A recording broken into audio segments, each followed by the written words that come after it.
चलिए आज की इस वीडियो में हम लोग जो है इलेक्ट्रिक फोर्स यानी इलेक्ट्रोस्टैटिक फोर्स को समझते हैं। इलेक्ट्रोस्टैटिक फोर्स क्या होता है? दो चार्ज पार्टिकल्स के बीच में उनके चार्ज के कारण जो फोर्स लगता है उसी को हम लोग इलेक्ट्रोस्टैटिक फोर्स बोलते हैं।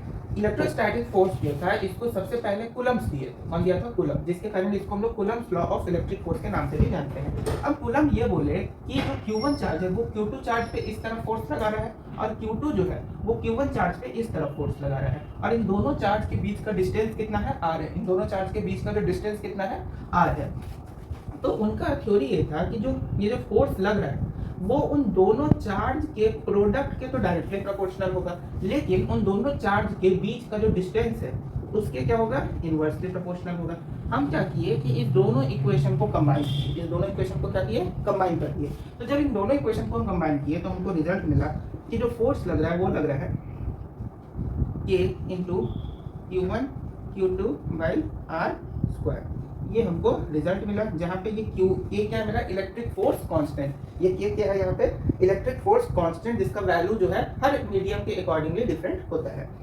अब जो K का वैल्यू हर मीडियम के अकॉर्डिंगली डिफरेंट होता है, तो जैसे SI सिस्टम ऑफ यूनिट और एयर में जो K का वैल्यू होगा, SI सिस्टम ऑफ यूनिट और जो K का वैल्यू होगा वो होगा 1/4πε0 और इसको जब पूरे को सॉल्व करेंगे तो हमको K का वैल्यू कितना आता है? 9 × 10⁹ न्यूटन मीटर स्क्वायर पर कूलम स्क्वायर। ये इसका क्या हो गया? K का SI यूनिट हो गया। ये क्या हो गया? K का SI यूनिट हो गया। और इसका डायमेंशनल फार्मूला क्या हो जाएगा K का? तो K का डायमेंशनल फार्मूला हो जाएगा mL3T-4I²। समझ में बात आई? ये भी माइनस में होगा। ये हो गया इसका डायमेंशनल फार्मूला, K का डायमेंशनल फार्मूला और ऐसा यूनिट समझ लिए। अब यहाँ पे ये जो सिंबल है, यहाँ पे ये जो सिंबल है, इस सिंबल को बोलते हैं एप्सिलॉन नॉट। इस सिंबल को क्या बोलते हैं? एप्सिलॉन नॉट, जो कि एयर मीडियम में परमिटिविटी को डिफाइन करता है। परमिटिविटी क्या होता है वो बताएंगे। परमिटिविटी ऑफ एयर मीडियम को कौन डिनोट करता है? Epsilon not. इसका ऐसा यूनिट क्या हो जाएगा? इसका ऐसा यूनिट पता ही चल चुका है और डायमेंशनल फार्मूला भी पता चल गया। एप्सिलॉन नॉट समझ गए, परमिटिविटी ऑफ एयर मीडियम। दूसरा केस और आता है। दूसरा केस क्या आता है कि SI सिस्टम ऑफ यूनिट में हो, और SI सिस्टम में तो हो ही, साथ ही साथ अगर मटेरियल मीडियम में हो, यानी यहाँ तो एयर की बात हुई, यहाँ पे किसकी बात हुई? एयर की। यहाँ पे बात करते हैं मटेरियल की। तो मटेरियल में K का जो वैल्यू होगा वो डिफरेंट होगा, क्योंकि हर मटेरियल में परमिटिविटी का वैल्यू डिफरेंट होता है। तो 1/4πε मटेरियल के परमिटिविटी को किससे डिनोट करेंगे? एप्सिलॉन से, और एयर के परमिटिविटी को एप्सिलॉन नॉट से। तो ये चीज समझ में आया? अच्छा, क्योंकि ये SI सिस्टम में है, ये किसके में है? SI सिस्टम में है, तो इसमें फोर्स का वैल्यू क्या हो जाएगा? फोर्स हो जाएगा 1/4πε into Q1 Q2 by r², और ये न्यूटन में हो जाएगा। ये किसमें हो जाएगा? न्यूटन में हो जाएगा। न्यूटन में क्यों होगा? क्योंकि SI सिस्टम में फोर्स का यूनिट क्या होता है? न्यूटन। तो SI सिस्टम में फोर्स का यूनिट न्यूटन होता है, तो इतना इज इक्वल टू इतना। सिमिलर चीज यहाँ पे भी होगा कि अगर एयर मीडियम में फोर्स क्या हो जाएगा? एयर मीडियम में फोर्स जो आ जाएगा K की जगह, मतलब फोर्स का फॉर्मूला भी क्या होता है? K into Q1 Q2 by r²। तो K की जगह पे 1/4πε0 को एयर मीडियम की जगह पे पुट करेंगे, into Q1 Q2 by r²। ये इलेक्ट्रोस्टैटिक फोर्स हो गया at air medium and SI system of unit. और SI सिस्टम ऑफ यूनिट और मटेरियल मीडियम में फोर्स इलेक्ट्रोस्टैटिक फोर्स का वैल्यू इतना होगा। अब SI सिस्टम में देखते हैं, CGS सिस्टम में एयर के अकॉर्डिंग देखते हैं। तो CGS सिस्टम में एयर में K का वैल्यू क्या होता है? 1 होता है। K का वैल्यू क्या होता है? 1 होता है, जिसके कारण फोर्स का वैल्यू हो जाएगा Q1 Q2 अपॉन r²। और यहाँ पे इस फोर्स का यूनिट क्या हो जाएगा? डाइन, क्योंकि CGS सिस्टम में फोर्स का यूनिट होता है डाइन। तो ये तीसरा केस हो गया। चौथे केस में CGS सिस्टम में ही देते हैं। जैसे SI सिस्टम ऑफ यूनिट्स में एक बार एयर में देखेंगे, एक बार मटेरियल मीडियम में देखेंगे। सिमिलरली CGS सिस्टम में भी एक बार एयर में देखेंगे, एक बार मटेरियल में। तो ये मटेरियल में देखते हैं। मटेरियल में K का वैल्यू जो होता है वो हो जाता है 1/εr, और इलेक्ट्रोस्टैटिक फोर्स यहाँ पे हो जाएगा 1/εr into Q1 Q2 by r²। और यहाँ पे भी इसका यूनिट क्या होगा? डाइन होगा। यहाँ पे भी इसका यूनिट डाइन होगा। अगला चीज जो मेरे पास आता है वो line of action of force. अब यहाँ पे जो नेक्स्ट टॉपिक है वो है मेरा line of action of force. ये टोटल 5 पार्ट्स में है। 5 पार्ट्स में समझ लो, मतलब छोटा छोटा ही है। पहला part, line of action of force का मतलब होता है कि फोर्स जो है किसी भी चार्ज पार्टिकल पे कैसे लग सकता है, उसका एक्शन क्या हो सकता है। तो पहला चीज तो ये है कि फोर्स क्या लगे, दोनों के अपोजिट डायरेक्शन में लगे। यानी अपोजिट डायरेक्शन में फोर्स कब लगेगा, जब दोनों चार्ज जो होंगे सेम होंगे। यानी अगर लाइक चार्ज का केस होगा, यानी लाइक चार्ज यानी दो पार्टिकल है, दोनों का जो चार्ज है वो या तो पॉजिटिव हो या दोनों का चार्ज क्या हो, निगेटिव हो या दोनों का चार्ज निगेटिव हो या पॉजिटिव हो, तो दोनों क्या करेंगे, एक दूसरे को रिपेल करेंगे। ये जो चार्ज है वो इस चार्ज को इस डायरेक्शन में रिपेल करेगा और ये इसको किस डायरेक्शन में रिपेल करेगा, इस तरफ। यानी कि लाइक चार्ज के केस में पॉजिटिव चार्ज और निगेटिव चार्ज दोनों एक दूसरे को क्या करेंगे, रिपेल करेंगे। वहीं अनलाइक चार्ज के केस में क्या होगा, अनलाइक चार्ज के केस में क्या होगा, जैसे सपोज करते हैं कि ये मेरा पॉजिटिव है, ये निगेटिव है, तो पॉजिटिव चार्ज इस निगेटिव चार्ज को कोशिश करेगा अपनी तरफ खींचने का, और ये जो निगेटिव चार्ज है इस पॉजिटिव चार्ज को कोशिश करेगा अपनी तरफ खींचने का। तो इस केस में हो क्या रहा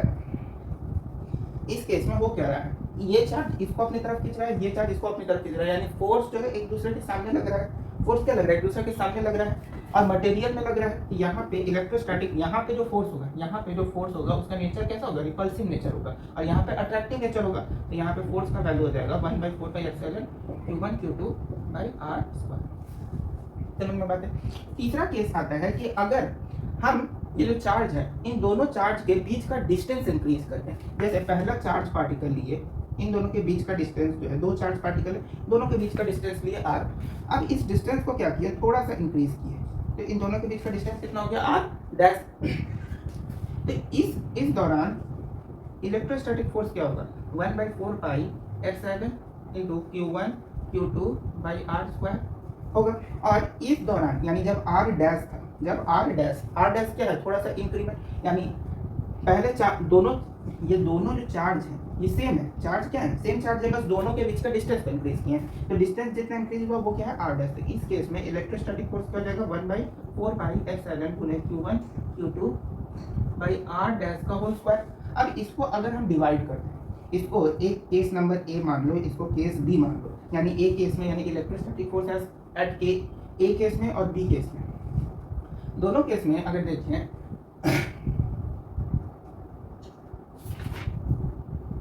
तो अब इसको डिवाइड करते हैं। अब इसको क्या करते हैं, डिवाइड कर दिए, तो ये से ये कैंसिल, इससे ये कैंसिल, तो बचा क्या, r डैश ऊपर चला जाएगा और r नीचे आ जाएगा। यानी electrostatic force at section A by electrostatic force at B is equal to r dash का होल स्क्वायर बाई r का whole square, r dash by r का होल स्क्वायर। ये चीज को नोट कर लेना है कि ए और बी अगर दो चार्ज पार्टिकल्स हैं और उनके सेपरेशन अगर इंक्रीज है, उनके सेपरेशन को क्या किया गया है, इंक्रीज किया गया है, और उनका जो रेशियो अगर पूछा जाए तो जितना इंक्रीज किया जाएगा उसमें से जो ओरिजिनल होगा उससे डिवाइड कर देंगे, यानी इंक्रीज बाई ओरिजिनल, और होल का स्क्वायर करना होगा। अब चौथा केस समझते हैं। चौथे केस में अगर हम लोग मीडियम को चेंज करें, अगर किसको चेंज करते हैं, मीडियम को चेंज करें, तो एक चीज बताना है, मीडियम अगर हम लोग चेंज करते हैं तो अच्छा, मीडियम अगर चेंज करेंगे तो इस पे तो कोई इफेक्ट पड़ेगा नहीं। इफेक्ट किस पे पड़ेगा, इस पे। अगर मीडियम चेंज करते हैं तो परमिटिविटी जो है according to every medium change होगा, यानी एप्सिलॉन का वैल्यू क्या होगा, चेंज करेगा। तो पहले मीडियम में एक मीडियम लेते हैं, पहला मीडियम में फोर्स ले लेते हैं F1 और इसका वैल्यू ले लेते हैं 1/4πε1। पहले मीडियम में इतना है परमिटिविटी Q1 Q2/r², और दूसरे मीडियम में फोर्स ले लेते हैं F2 और इसका वैल्यू ले लेते हैं 1/4πε2 इंटू Q1 Q2/r²। अब इसको जब हम लोग डिवाइड करें, इसको क्या करते हैं, डिवाइड कर दें, तो Q1 Q2 ये सब तो कैंसिल हो जाएगा, इसमें तो कोई दिक्कत नहीं है, 1 भी गया, 4π भी कैंसिल। बचा ये कि एप्सिलॉन1 अगर हम एज्यूम करें, अगर क्या करें कि एज्यूम करते हैं कि मेरा एक कोई मीडियम जो है वो क्या है, एयर। पहले तो यहाँ से ये चीज समझ गया कि F1/F2 is equal to F2/1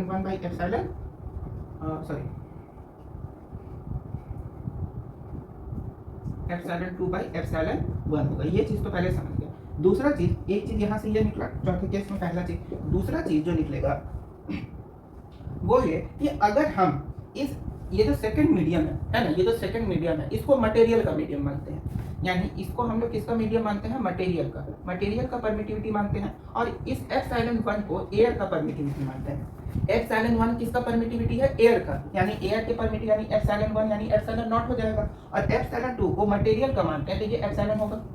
तो ये जो एप्सिलॉन बाई एप्सिलॉन नॉट है, ये जो एप्सिलॉन बाई एप्सिलॉन नॉट है, इसको हम लोग एप्सिलॉन आर से डिनोट करते हैं, और इसी को बोला जाता है रिलेटिव परमिटिविटी। इसको क्या बोलते हैं, रिलेटिव परमिटिविटी। समझ में आता है, इसको क्या बोलते हैं, रिलेटिव परमिटिविटी। यहाँ पे किसी को दिक्कत, ये क्या है, परमिटिविटी ऑफ मटेरियल, और ये क्या है, परमिटिविटी ऑफ एयर। चलिए पांचवें केस को आप समझते हैं। अगर पांचवें केस में भी दो लेके चलते हैं। पहले कि अगर मेरा फोर्स का वैल्यू कितना है, 1/4 पाई एप्सिलॉन गुना Q1 Q2 by r square, और दूसरे में मेरा फोर्स का वैल्यू है 1/4 पाई एप्सिलॉन गुना Q1 Q2 by r square. तो एक चीज यहाँ पे ध्यान में है, अगर इतना टर्म क्या बोले, 1/4 pi epsilon sorry 1/4 pi epsilon not और आर स्क्वायर, इतना टर्म मेरा क्या है, कांस्टेंट है। तो कांस्टेंट का डिफरेंशिएशन इस फोर्स के रिस्पेक्ट में क्या हो जाएगा, अगर इतना टर्म मेरा कांस्टेंट है तो बचा वेरिएबल में कौन, चार्ज। तो इतने कांस्टेंट मतलब चार्ज वेरिएबल में बचा, तो इस केस में dF/dq मेरा क्या हो जाएगा, 0। फोर्स का चार्ज के रिस्पेक्ट में डिफरेंशिएशन क्या हो जाएगा, 0। ये पहला केस समझ में आया। अच्छा, अगर ये वाला इतना टर्म मेरा क्या है, कांस्टेंट है, अगर इतना टर्म मेरा, पहले में क्या किया कि आर स्क्वायर को कांस्टेंट लिए, अगर इतना टर्म मेरा क्या है, कांस्टेंट, तो मेरा वेरिएबल कौन है, आर स्क्वायर, यानी डिस्टेंस। तो इस केस में भी dF/dr क्या होगा, 0। दोनों केस में, चाहे इस केस में देखें चाहे इस केस में देखें, दोनों केस में dF/dr हो या dF/dq, दोनों का वैल्यू क्या हो जाएगा, 0। अब जो अगले टॉपिक में मेरा वो है परमिटिविटी। परमिटिविटी को हम लोग एप्सिलॉन से डिनोट करते हैं। किससे डिनोट करते हैं, एप्सिलॉन से। मेरे पास जैसे परमिटिविटी होता क्या है, दो चार्ज पार्टिकल्स हैं, ठीक। इन दोनों चार्ज पार्टिकल्स के बीच में इलेक्ट्रोस्टैटिक फोर्स है। इन दोनों चार्ज पार्टिकल्स के बीच में क्या है, इलेक्ट्रोस्टैटिक फोर्स है। ये जो इलेक्ट्रोस्टैटिक फोर्स है, जिस मीडियम के थ्रू ये मानते हैं, ये मेरे पास, इसको थोड़ा सा जूम इन किए, इसको क्या किया, थोड़ा सा यहाँ पे जूम इन करके बता रहे हैं कि ये मेरे पास Q1 चार्ज है, और इसको भी थोड़ा सा जूम इन करके बता रहे हैं कि ये मेरे पास Q1 चार्ज, ये Q1 चार्ज, ये Q2 चार्ज। तो Q1 और Q2 चार्ज के बीच में जो इलेक्ट्रोस्टैटिक फोर्स मेरा लग रहा है, ये किसी मीडियम के थ्रू इस Q1 से Q2 की तरफ जा रहा होगा, किसी मीडियम के थ्रू। उस मीडियम का नेचर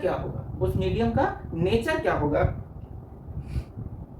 उसी को हम लोग, उस मीडियम का नेचर क्या होगा, उसी नेचर को जो फिजिकल क्वांटिटी हम लोग को बताता है, यानी the medium through which the electrostatic force is allowed between the two charge particles is defined by a physical quantity known as permittivity. यानी परमिटिविटी एक वो फिजिकल क्वांटिटी है जो कि इलेक्ट्रोस्टैटिक फोर्स दो चार्ज पार्टिकल के बीच में जिस मीडियम से ट्रैवल कर रहा है, उस मीडियम के नेचर को बताए, उस फिजिकल क्वांटिटी को हम लोग परमिटिविटी बोलते हैं, जिसको एप्सिलॉन से डिनोट करते हैं। और इसमें दो ही परमिटिविटी में जानना है कि एक है परमिटिविटी ऑफ एयर और एक है परमिटिविटी ऑफ मटेरियल। तो एयर का अगर परमिटिविटी जाने, तो एयर के परमिटिविटी को हम बता चुके हैं, एप्सिलॉन नॉट से डिनोट करते हैं, और ये कांस्टेंट है। ये क्या है, एक कांस्टेंट है, तो इसका वैल्यू क्या होगा, फिक्स होगा। तो इसका एप्सिलॉन नॉट का वैल्यू होता है 8.8542 into 10⁻⁻12